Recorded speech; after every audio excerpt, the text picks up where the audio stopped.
തിരുവനന്തപുരത്ത് ഒരു അട്ടിമറിക്ക് സാധ്യതയുണ്ട് എന്നാണ് കേൾക്കുന്നത് കോർപ്പറേഷന്റെ കാര്യത്തിൽ. അതായത് KPCC അധ്യക്ഷൻ UDF KPCC അധ്യക്ഷൻ പറയുന്നത് BJPയെ മാറ്റി നിർത്തിക്കൊണ്ട് ഒരു നീക്കത്തിന് ഞങ്ങൾ തയ്യാറെടുക്കുന്നു എന്നാണ് പറയുന്നത്. അപ്പോഴും VD സതീശൻ പ്രതിപക്ഷ നേതാവ് പറയുന്നത് ഭൂരിപക്ഷങ്ങളെ LDF കൂടെ നിർത്താൻ നോക്കിയതാണ് അവർക്ക് കിട്ടിയ തിരിച്ചടിയെന്ന്. അതെന്താ സാർ? അതെനിക്ക് മനസ്സിലായില്ല.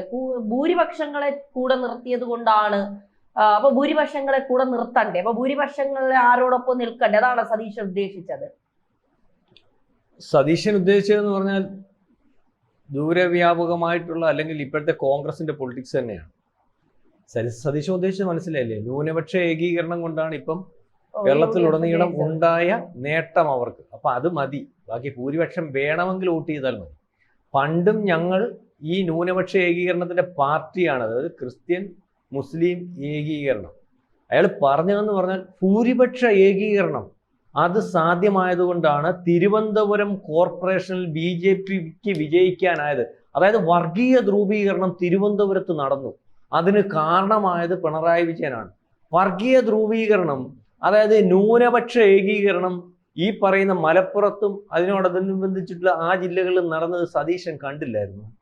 അതായത് ഈ പറയുന്നത് പോലെ പിണറായി വിജയൻ സർക്കാർ എന്ത് പറയുമ്പോഴും അയ്യപ്പന്റെ കാര്യം പറഞ്ഞതും അതുപോലെ തന്നെ വെള്ളാപ്പള്ളി നടേശൻ എല്ലാവർക്കും ദഹിക്കുന്നില്ലല്ലോ. ഇപ്പൊ പല ചാനലിലും വെള്ളാപ്പള്ളി നടേശൻ പിണറായി വിജയന്റെ വണ്ടിയെ കയറിയ കഥയൊക്കെ പറയുന്നു. വെള്ളാപ്പള്ളി നടേശൻ പറഞ്ഞു, മലപ്പുറത്ത് ഈ പറയുന്ന മറ്റ് ജാതിക്കാരുണ്ട്, അവർക്ക് യാതൊരു പ്രാതിനിധ്യമില്ല, അവരെ പരിഗണിച്ചിട്ട് അല്ലെ വരെ സ്ഥാനാർത്ഥിയാക്കിയിട്ട് ഒരു കാര്യവും കാണുന്നില്ല. നമ്മൾ ഈ പറഞ്ഞതുപോലെ ഏറ്റവും അവസാനം ഇലക്ഷൻ നടന്ന അൻവറിന്റെ മണ്ഡലത്തിൽ തന്നെ ഭൂരിപക്ഷവും ന്യൂനപക്ഷവും ഒരേപോലെയാണ് ഉള്ളത്. പക്ഷേ അവിടെ ഒരു മറ്റൊരു സ്ഥാനാർത്ഥിയെ നിർത്തിയാൽ അത് പരിഗണിക്കാൻ തയ്യാറാകുന്ന ഒരു മാനസികാവസ്ഥ അവിടുത്തെ ന്യൂനപക്ഷത്തിന് അത് എടുത്തു പറയത്തക്കോണമുള്ള മുസ്ലിമിനില്ല. അത് പറഞ്ഞു പോയേ മതിയാകത്തുള്ളൂ. പലർക്കും ഇവിടെ വന്ന് പല കാര്യങ്ങളും ചെയ്യാൻ സാധിക്കുന്നില്ല. അവരെ പ്രീണിപ്പിക്കുന്നതിന് വേണ്ടി എല്ലാവരും തയ്യാറാകുന്നു, പ്രത്യേകിച്ച് UDF അതിന്റെ കാരണമാകുന്നു. അതുകൊണ്ട് തന്നെ ഈ പറയുന്നത് പോലെ പോയാൽ അടുത്ത പ്രാവശ്യം UDF അധികാരത്തിൽ വന്നാൽ ഈ പറയുന്ന മുസ്ലിം ലീഗ് കൈകാര്യം ചെയ്യുന്നത് പോലെ ആയിരിക്കും കേരളത്തിൽ മൊത്തമുള്ള ഭരണം. മൊത്തം വരും, അത് അനുഭവിക്കേണ്ടി വരും. ഇത്രേ പറഞ്ഞുള്ളൂ. ഇതുകൊണ്ട് എന്താ സംഭവിച്ചത്? ഇതുകൊണ്ട് സംഭവിച്ചത് നമ്മളിപ്പോൾ പരിശോധിക്കുമ്പോൾ ഇതുകൊണ്ട് സംഭവിച്ചത് എന്ന് പറഞ്ഞാൽ മലപ്പുറം ജില്ലയില് PDPക്കാരനൊന്നായി, SDPഐക്കാരനൊന്നായി, ജമാഅത്ത് ഇസ്ലാമി ഒന്നായി, വെൽഫെയർ പാർട്ടി ഒന്നായി, മുസ്ലിം ലീഗ് ഉണ്ടായി, ഒന്നിച്ച് അവർ നിന്നു. ഒന്നും വേറെ ആർക്കും ഈ പറയുന്ന കോഴിക്കോട് പോലും ഈ പറയുന്ന UDFന് സാന്നിധ്യം ഉറപ്പിക്കാൻ സാധിച്ചു.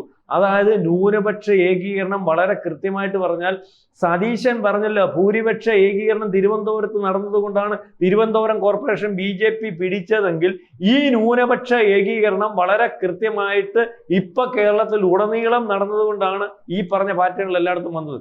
അത് മലപ്പുറം ഉൾപ്പെടെ, കോഴിക്കോട് ഉൾപ്പെടെ, അല്ലെങ്കിൽ മറ്റ് വടക്കോട്ടുള്ള ജില്ലകൾ ഉൾപ്പെടെ നടന്നത്. അത് സതീശന് പറയാൻ, അത് അവിടെ നടന്നത് എന്താണെന്നല്ലേ, വർഗീയ ധ്രുവീകരണം അല്ല, ഇവിടെ നടന്നത് വർഗീയ ധ്രുവീകരണം. ഇത്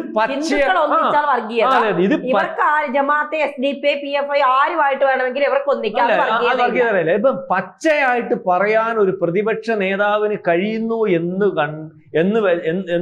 അല്ലെങ്കിൽ പറയാൻ കഴിയുന്നു എന്നുള്ളത് ബാക്കി ഒറ്റ നേതാക്കന്മാരും കഴിഞ്ഞില്ലല്ലോ. ബാക്കി പാർട്ടി നേതാക്കന്മാരൊന്നും അത് പറഞ്ഞില്ലല്ലോ. കഴിയുന്നു എന്നുള്ളത് തന്നെ, അതായത് ഞങ്ങൾ ഈ പറയുന്ന ലൈനിൽ തന്നെയാണ്. ന്യൂനപക്ഷ ഏകീകരണം, അവരെടുക്കുന്ന ഏത് വർഗീയതയും, അവരെടുക്കുന്ന ഏത് നിലപാടും, അത് ഗാസയുടെ പേരിലായാലും, ഈ പറയുന്ന പാകിസ്ഥാന്റെ പേരിലായാലും, ഈ പറയുന്ന ജമാഅത്ത് ഇസ്ലാമിയുടെ പേരിലായാലും. ജമാഅത്ത് ഇസ്ലാമി എന്ന് പറഞ്ഞ പാർട്ടിയെ കൂട്ടുപിടിക്കുന്നതിനകത്ത് പരസ്യമായിട്ട് പറഞ്ഞല്ലോ, ജമാഅത്ത് ഇസ്ലാമിക്ക് രാഷ്ട്രീയമില്ല, അവരുടെ ഭരണഘടന എന്ന് പറഞ്ഞാൽ ജനാധിപത്യ സംവിധാനത്തെ അംഗീകരിക്കുന്നില്ല, ശരീഅത്ത് നിയമമാണ്. അത് കുഴപ്പമില്ല, ഇപ്പൊ അതൊരു മാറിയത്. പുള്ളിയെ ഭരണഘടന മാറ്റിയല്ല പറഞ്ഞത്, ഭരണഘടന അതുപോലെ ഇരിപ്പുണ്ട്, അത് കുഴപ്പമില്ല, ഇപ്പൊ അത് മാറി, ഞാൻ സംസാരിച്ച് മാറ്റിയായിരുന്നു. അപ്പം ഇത് മനസ്സിലാക്കാതെ പോകുന്നു. 2047 ഇന്ത്യ ഒരു മുസ്ലിം രാജ്യമാക്കാൻ നടക്കുന്നവരാണ് ഈ സതീശൻ ഈ പറഞ്ഞവരൊക്കെ. അപ്പൊ സതീശൻ അത് അംഗീകരിച്ചു. ഈ 2047 ഇന്ത്യ ഒരു മുസ്ലിം രാജ്യമാണ്.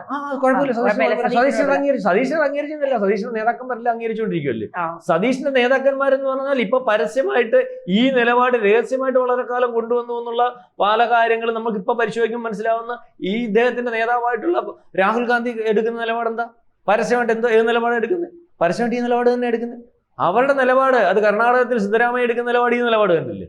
അതായത് ഈ ഇന്ത്യ മഹാരാജ്യത്ത് മതേതര ജനാധിപത്യ സംവിധാനം ഒന്നും വേണ്ട, ഈ പറയുന്ന ഇസ്ലാമിസ്റ്റുകളുടെ, ഇത് തന്നെ പറയേണ്ടി വരും, ഇസ്ലാമിസ്റ്റുകളുടെ താല്പര്യവും അവരുടെ കാര്യവും അനുസരിച്ചുള്ള നിലപാട് മതി. അതായത് ഇവിടെ പറഞ്ഞിരിക്കും, അതായത് ഇപ്പം നമ്മൾ ഈ പരിശോധിക്കുമ്പോൾ തന്നെ ഇത് വളരെ കൃത്യമായിട്ട് നമുക്ക് മനസ്സിലാക്കാൻ സാധിക്കും. അതായത് വോട്ടിംഗ് പാറ്റേൺ അല്ലെങ്കിൽ ജയിച്ചതിന്റെ ഒരു അവസ്ഥ നോക്കുമ്പോൾ മലപ്പുറം, അതുപോലെ തന്നെ വയനാട്, ഈ എറണാകുളം, ഇടുക്കി, പത്തനംതിട്ട ഉൾപ്പെടെയുള്ളിടത്ത് ആർക്കാ UDF മുൻതൂക്കം? മനസ്സിലാവുന്നുണ്ടോ? അതെ, അവിടെ ആരാണ് കൂടുതലുള്ളത്? അതായത് മുസ്ലിങ്ങൾ പൂർണ്ണമായിട്ടും UDF അനുകൂലമായിട്ട് വോട്ട് ചെയ്തിട്ടുണ്ട്. അത് ഏത് മുസ്ലിം ആയാലും ഭൂരിപക്ഷം മുസ്ലിങ്ങൾ വോട്ട് ചെയ്തേക്കുന്നത് അത് കണ്ണൂര്, കൊല്ലം, തിരുവനന്തപുരം, പാലക്കാട്, കോഴിക്കോട് തന്നെ ഈ പറഞ്ഞത് സർവാധിപത്യത്തിൽ ഇരുന്നതിനകത്തുനിന്ന് ഈ LDF അവിടെ UDF കടന്നു കയറ്റുന്നുണ്ട്. അവിടെ ഏകീകരണമുണ്ട്. ഈ ഏകീകരണം ഉണ്ടാക്കുന്നതിന് വേണ്ടി വളരെ കൃത്യമായിട്ട് ശ്രമിച്ചുകൊണ്ടിരിക്കുന്നു. അതല്ല, അതിനുശേഷം പരസ്യമായിട്ട് ഒരു പ്രതിപക്ഷ നേതാവിന്, അതായത് 45% വോട്ട് ഭൂരിപക്ഷത്തിനും അത്ര തന്നെ വോട്ട് ന്യൂനപക്ഷത്തിനും മാത്രമുള്ള ഒരു സ്ഥലമാണ് കേരളത്തിൽ. തുല്യാതുല്യം നിൽക്കുന്നിടത്ത് ഈ പറഞ്ഞതുപോലെ ഒരു പക്ഷത്തെ മാത്രം മതി ഞങ്ങൾക്ക്, അല്ലെങ്കിൽ അത് അവർ ചെയ്യുന്ന ഏത് കൊള്ളരുതായ്മയും ശരിയാണെന്നും മറ്റൊരു സ്ഥലത്ത് ഒരു ഏകീകരണം ഉണ്ടായാൽ, അല്ലെങ്കിൽ ഇത്തരത്തിൽ BJP വന്നാൽ, അല്ലെങ്കിൽ മറ്റാരെങ്കിലും വന്നാൽ അവിടെ വർഗീയ ധ്രുവീകരണമാണെന്ന് ഉറക്കെ പറയാൻ സാധിക്കുക എന്ന് പറഞ്ഞ അട്ടിമറി. അതെന്താണെന്ന് പറഞ്ഞാൽ ഞങ്ങൾ വേണ്ടി വന്നാൽ രാഷ്ട്രീയ നിലപാട് മാറ്റിവെച്ചിട്ട് അവിടെ KPCC പ്രസിഡന്റ് പറഞ്ഞത്, രണ്ടാമത് CPM പറഞ്ഞ അതെങ്കിൽ ഞങ്ങൾക്ക് വേണ്ട, ഞങ്ങൾ അറിയുന്നോളാണ്. CPM ആ നിലപാടെടുത്ത് ഇതിനോട് അനുകൂലിച്ചില്ല. അല്ലെങ്കിൽ വേണമെങ്കിൽ CPM മേയറാക്കിക്കൊണ്ട് താല്പര്യം BJP വരാതിരിക്കാൻ വേണ്ടി അടുത്ത പ്രാവശ്യം ഭരണത്തിൽ വന്നില്ലെങ്കിൽ പോലും കുഴപ്പമില്ല എന്നുള്ള നിലപാടിൽ, അല്ലെങ്കിൽ ആ ഒരു അർത്ഥത്തിലേക്ക് കാര്യങ്ങൾ പോകുന്നത്. ഇപ്പൊ ആരാ അവരെ നയിക്കുന്നേ? ജമാഅത്ത് ഇസ്ലാമി അല്ലേ അവരെ നയിക്കുന്നത് യഥാർത്ഥത്തിൽ പറഞ്ഞ. അതായത് തിരുവനന്തപുരം കോർപ്പറേഷനും BJPക്ക് 51 കേവലം. അതായത് അവർക്ക് ഭൂരിപക്ഷത്തിന് 3 അല്ലെങ്കിൽ പറയാമല്ലോ 100 സീറ്റിനകത്ത് 51. അപ്പൊ ആ രീതിയിൽ BJP നിൽക്കുമ്പോൾ അതിനെ അട്ടിമറിക്കാൻ ശ്രമിക്കുകയാണ്. അതാ ജനാധിപത്യത്തെ അട്ടിമറിക്കാൻ. എന്തുകൊണ്ടെന്ന് പറഞ്ഞാൽ BJP ആയതുകൊണ്ട് ആ രീതിയിലേക്കുള്ള നിലപാട് എടുക്കുന്നതിന് വേണ്ടി സതീശൻ തയ്യാറാണ്. കോൺഗ്രസ് അട്ടിമറിക്കാൻ തയ്യാറാണ് ജനാധിപത്യത്തെ. ഞങ്ങൾ മതേതര പാർട്ടിയാണ്. വേറെ കാര്യം, നമ്മൾ അതിനകത്ത് നമ്മൾ ബഹുമാനിക്കണം. ലീഗ് ഒരു അക്ഷരം മിണ്ടിയിട്ടില്ല. അവരവിടെ ജോലി ചെയ്യുന്നു. അവരൊരക്ഷരം മിണ്ടുന്നില്ല. അവര് മര്യാദഘട്ട സമീപനവും വർത്തമാനവും അവർ പറയുന്നില്ല. അവരവരുടെ കൈപ്പടിയിലുള്ള കാര്യം അവരുടെ മുദ്രാവാക്യം വെച്ചിട്ട് അവരുടെ പാർട്ടിയുടെ, അല്ലെങ്കിൽ മുസ്ലിം ലീഗ് എന്ന് പറയുന്ന പാർട്ടിയാണ്, ഞങ്ങൾക്ക് മുസ്ലിങ്ങളുടെ താല്പര്യം സംരക്ഷിക്കുന്നതിന് വേണ്ടിയുള്ള പാർട്ടിയാണ്. അല്ല, ഇനിയിപ്പോ ഇതുവരെ ഈ പറയുന്നത് BJP-കാരനെ പരസ്യമായിട്ട് ഈത്ത വിളിക്കാത്ത ലീഗേ ഉള്ളൂ. അറിയാം, നരേന്ദ്രമോദിയെ നരഭോജി എന്ന് വിളിക്കാത്ത ഒറ്റ രാഷ്ട്രീയ നേതാക്കന്മാരെ തിരയുമ്പോൾ നമുക്ക് മനസ്സിലാവുന്നതെന്ന് പറഞ്ഞാൽ ലീഗേ ഉള്ളൂ. അല്ലെങ്കിൽ ലീഗിന്റെ നേതാക്കന്മാർ ഏതെങ്കിലും രീതി മര്യാദകരായിട്ട് സംസാരിക്കുന്നവരുണ്ട്. അവരവരുടെ മാന്യത കൈവിട്ട് സംസാരിക്കുന്ന ഒരു നിലപാടൊന്നുമില്ല. പിന്നെ അവര് മുസ്ലിം ലീഗിന്റെ താല്പര്യം സംരക്ഷിക്കാൻ വേണ്ടിയുള്ള പാർട്ടിയാ. അതിനവർ താല്പര്യം എടുക്കും. അതിനവരെ കുറ്റം പറയാൻ പറ്റത്തില്ല. പക്ഷെ ഇവരെന്തോ അതിന്റെ പാർട്ടിയാ? മഹാത്മാഗാന്ധിയുടെ പാർട്ടി, നെഹ്റുവിന്റെ പാർട്ടി, ഇന്ദിരാഗാന്ധിയുടെ പാർട്ടി, ഏറ്റവും അവസാനം വന്നപ്പോ ഈ പറയുന്നത് ജമാഅത്ത് ഇസ്ലാമിയുടെ പാർട്ടി. ഇവരുടെ ഒന്നും പേര് പറയണ്ട. സതീശന്റെ ഇരട്ടത്താ. സതീശൻ വലിയ ദഹനക്കേടാ. സതീശൻ ഉള്ളതുപോലെ ദഹനക്കേട് ആർക്കും ഇല്ല. അതായത് ഇവിടുത്തെ ഹിന്ദു എന്ന് പറയുന്ന ജന്തു, പറയാതിരിക്കാൻ നിവൃത്തിയില്ല, ഇവനെ ഒന്നിച്ച് നിൽക്കാൻ പറ്റില്ല. ഇവനാണ് ഏറ്റവും വലിയ ഒന്നിച്ച് നിന്നാൽ പ്രശ്നം, അല്ലെങ്കിൽ വിറയിലും കാര്യങ്ങളും വളരെ കൃത്യമായിട്ടുള്ളത്. നാല് കേട്ടോ. ഇപ്പം ഇവിടുത്തെ BJP ഈ അല്ലെങ്കിൽ അവരുടെ മുദ്രാവാക്യമായിട്ട് വരുമ്പോൾ, ഈ രാജ്യത്തിന്റെ മുദ്രാവാക്യമായിട്ട് വരുമ്പോൾ അവരൊരു ധ്രുവീകരണം, അല്ലെ മറ്റു പലരും ധ്രുവീകരണം ഉണ്ടാക്കുന്നുണ്ട്. അങ്ങനെ പോരാ, എങ്ങനെ പറയുമ്പോൾ BJP-ക്ക് അനുകൂലമായിട്ട്, അല്ലെങ്കിൽ ഈ അവരുടെ സംസ്കാരവും അവരുടെ രീതിക്ക് അനുകൂലമായിട്ട് നിൽക്കേണ്ട ഹിന്ദു പാർട്ടി ഇവിടെ സംഘടിപ്പിക്കാൻ ഒക്കാത്തത് മാത്രമാണ് കേരളത്തിൽ BJP അധികാരത്തിൽ വരാം. വേണമെങ്കിൽ ഇപ്പൊ ക്രിസ്ത്യാനി പോലും ഇങ്ങോട്ട് വരുന്നുണ്ട്. ക്രിസ്ത്യാനിക്ക് പോലും ആനുകൂല്യമുണ്ട്. തയ്യാറാവുന്നുണ്ട്, മാനസികമായിട്ട് തയ്യാറാവുന്നുണ്ട്. എന്നാൽ പോലും ഇവനെ ഒന്നിച്ചു നിർത്താൻ പറ്റത്തില്ല. അത് തന്നെയാണ് കേരളത്തിൽ BJP പറ്റിയെന്ന് പറയുമ്പോൾ. തിരുവനന്തപുരത്ത് സംഭവിച്ചതെന്ന് പറഞ്ഞാൽ, തിരുവനന്തപുരത്ത് അല്പം നമ്മൾ എത്ര പറയുമ്പോഴും കുറച്ച് തലയ്ക്കാത്ത ആള് താമസവും പ്രബുദ്ധമായിട്ടുള്ള ആൾക്കാരൊക്കെ ഉണ്ട്. അല്ല തമാശയല്ല. അപ്പൊ അതുകൊണ്ട് ഈ ശശി തരൂരിലോട്ടോട് ജയിച്ചു വരും. കാരണം അയാൾക്ക് തലയ്ക്കാത്ത ആള് താമസം ഉണ്ട്, അതുകൊണ്ട് വോട്ട് ചെയ്യും. ആ രീതിയിലേക്കുള്ള കുറെ ആൾക്കാരുണ്ട്. അപ്പൊ അവർക്ക് മനസ്സിലായി രാജീവ് ചന്ദ്രശേഖരൻ പറയുന്ന കാര്യങ്ങൾ ചെയ്യാൻ പറ്റുന്നവനാണ്.